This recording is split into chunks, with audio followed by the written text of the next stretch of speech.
A lot of people have walked into my office over the years and have asked, is this normal?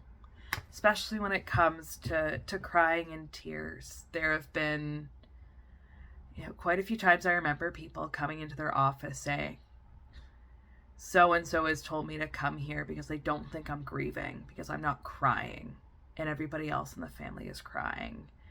And am I normal for doing that?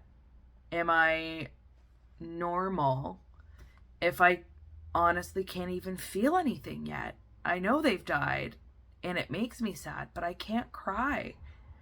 And it's a really important conversation to have because grief is this natural.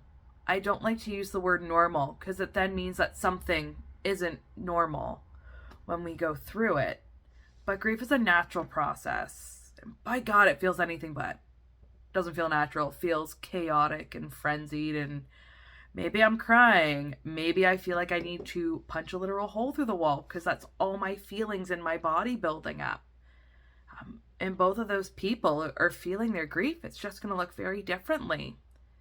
And for some people, tears can be a really big release for them.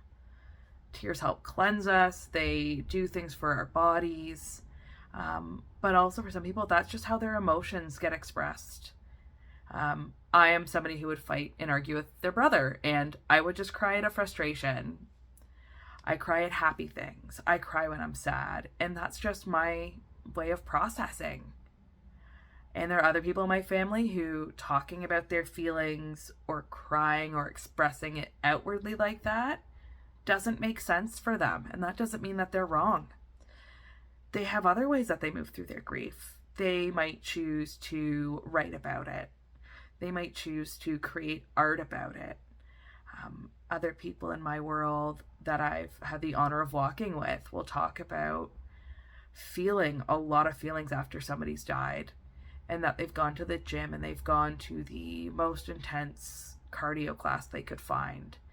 And every drop of sweat that hit that mat, every punch in the air they gave, every kick, every movement, that was them grieving. They were moving that through their body physically.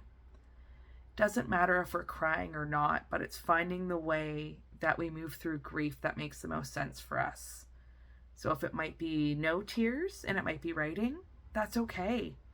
If it is tears, give yourself that permission to let yourself cry or not cry. There is no right or wrong. It's really about figuring out what that best fit for you is. And it's going to look different every experience we have, every loss, and every person.